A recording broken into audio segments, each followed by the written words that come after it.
Adolescente é preso, adolescente preso, simplesmente porque estava pregando a palavra, estava lendo a Bíblia nos Estados Unidos. Nós vamos mostrar essas imagens agora, nós queremos mostrar para você, olha só. A polícia chega, ele estava simplesmente lendo a palavra de Deus, com um pequeno caixa de som, e aí, de maneira truculenta, pegam um rapaz, um adolescente, um jovenzinho de Deus, e algemam ele e levam ele preso por estar lendo a palavra de Deus num lugar público. Inacreditável! Estados Unidos da América. Eu fiz uma pesquisa para saber como anda a situação desses pregadores de rua, desses evangelistas, nos países desenvolvidos, porque pregar o evangelho na janela 1040 é quase que impossível. É um trabalho de risco, um trabalho muito difícil. Eu já estive lá por poucos meses e o trabalho que eu me arrisquei a fazer foi somente distribuir algumas literaturas que falavam de Jesus, mas correndo o risco de ser preso e de ser deportado. Mas muitos outros ainda se arriscam, possuídos pelo Espírito Santo de Deus, fazendo esse trabalho. Eu mesmo frequentei uma igreja, a igreja era abaixo do nível do chão, e lá as pessoas cantavam baixinho para os vizinhos não ouvirem. Vinham com a Bíblia de maneira bem disfarçada, para que os vizinhos não descobrissem que eram cristãos. Eu frequentei essa igreja por algumas semanas, e eu quero aqui fazer uma pergunta para você, meu amigo. Nessa igreja, se a polícia chegasse, aquelas pessoas que eram daquele país seriam ou são condenados à prisão perpétua. Mas sabe o que foi que eu experienciei? Eu contemplei com os meus olhos essa igreja lotada todo sábado, com o risco das pessoas serem presas e terem prisão perpétua somente por estarem adorando a Deus. A igreja lotada mesmo assim toda semana. E eu faço uma pergunta a você. Se no Brasil saísse uma lei para que no próximo sábado as pessoas que estivessem adorando a Deus na igreja no próximo sábado receberiam prisão perpétua, você iria próximo sábado para a igreja? Você iria? Por favor, me responda na descrição. Sim, pastor, eu iria. Não, pastor, minha fé não chegou nesse nível. Eu não iria para a igreja. Pastor, eu seria precavido, faria isso, aquilo. Eu quero saber da sua opinião. Afinal de contas, meus queridos, o dia está terminando. A noite está chegando. E quando a noite chegar, nós seremos provados. Como eu falei para vocês, eu fiz uma pesquisa para descobrir o que está acontecendo com os pregadores de rua, os evangelistas, nesses países. E nós encontramos nos últimos meses, ou seja, aproximadamente nos últimos 2, 3 anos, várias reportagens de pessoas presas por estarem pregando o evangelho na rua, lendo a Bíblia, pregando o evangelho. Todas essas manchetes são de pessoas presas em países de primeiro mundo. Países de primeiro mundo. Pessoas de todas as idades, jovens, adultos, senhores de idade, todas essas são manchetes de pessoas presas por pregarem o evangelho em países de primeiro mundo. Você sabe que alguns dias atrás, pessoas jovens se reuniram e saíram quebrando tudo nas ruas, detonando, entrando em lojas, quebrando tudo. E, no meio dessa confusão, a polícia tentou resolver a situação. Foram, então, depois do que aconteceu, foram entrevistar o prefeito da cidade, né? E perguntaram a ele, olha, o que é que você acha dessa situação, desses jovens que saíram quebrando, invadindo lojas, levando tudo que tem dentro das lojas, essa turba que está fazendo isso. E sabe o que foi que o prefeito falou? prefeito falou assim, olha, você tenha cuidado com o que você fala, eu vou mostrar aqui para vocês só um pedacinho. Esse aqui é o prefeito de Chicago, tá certo? Esse prefeito de uma cidade que está em ruínas. É prefeito de um local que está cada dia mais destruído pelas turbas de pessoas, de indivíduos de mau caráter, destruindo tudo, quebrando tudo, mas ele ficou magoado quando falaram desses jovens. Ele ficou chateado. Ele disse que era preciso ter cuidado. Eu vou mostrar aqui para vocês. Cuidado quando você se refere aos jovens. Não chame eles de turba, mas fale assim, um movimento social, não é? Eles podem ficar magoados. E disse também que temos que ver alternativas para o que fazer com esses jovens, levá-los, quem sabe, a ser colocados em lares, em famílias, ao invés de serem presos.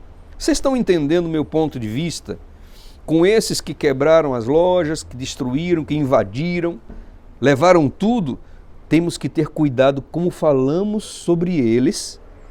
Temos que ter cuidado também de não aprisioná-los numa cadeia, mas levá-los para lares que estejam de portas abertas. É assim que esses que invadem lojas são tratados, mas quem prega o Evangelho, quem lê a Bíblia, deve ser preso.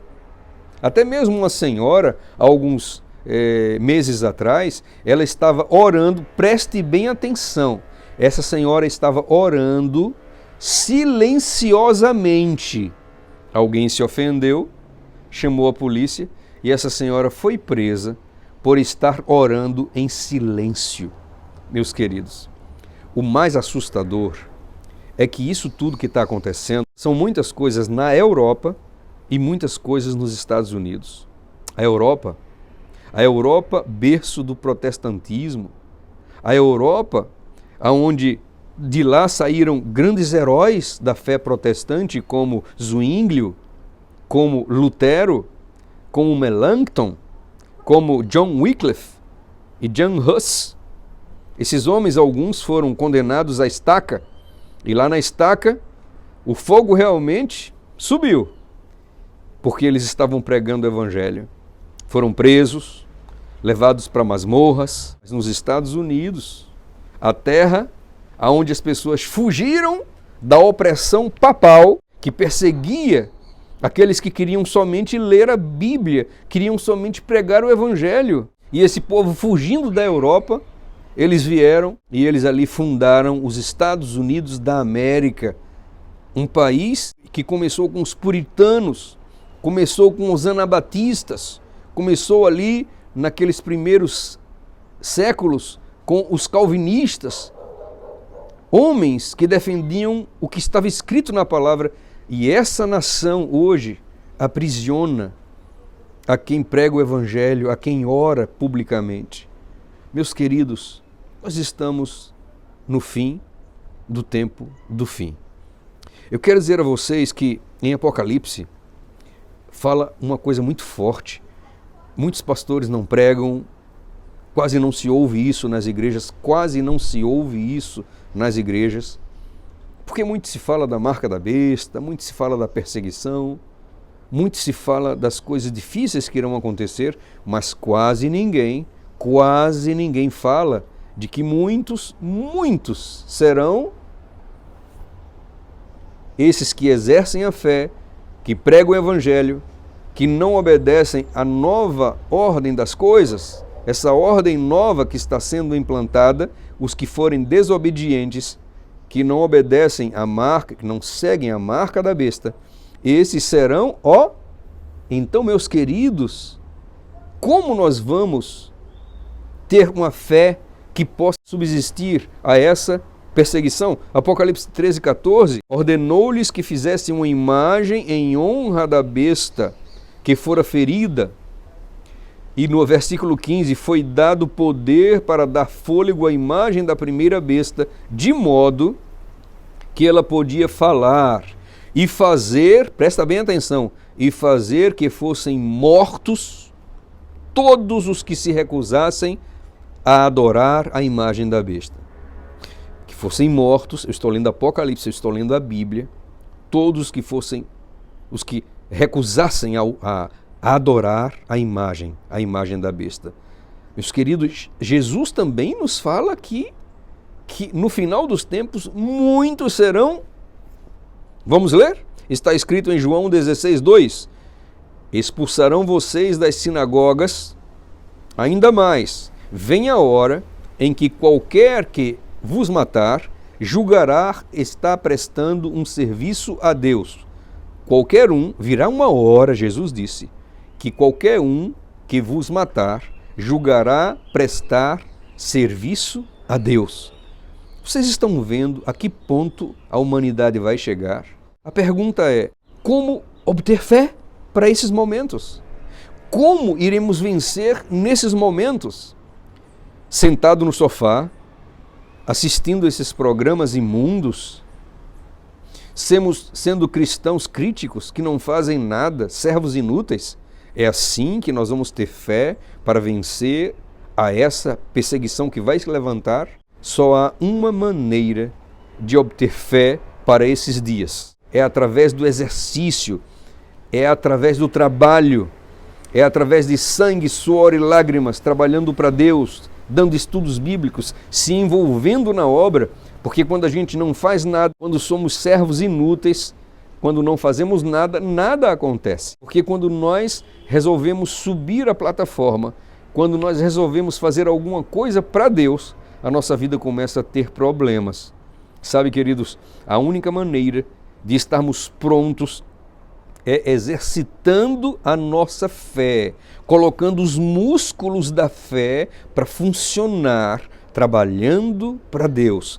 Vejam o que a profetisa Ellen White nos fala em Testemunhos para a Igreja, volume 6, página 103. Olha só, temos perante nós uma grande obra, a obra finalizadora de dar a última advertência de Deus para um mundo pecaminoso. Mas, que temos nós feito para dar essa mensagem?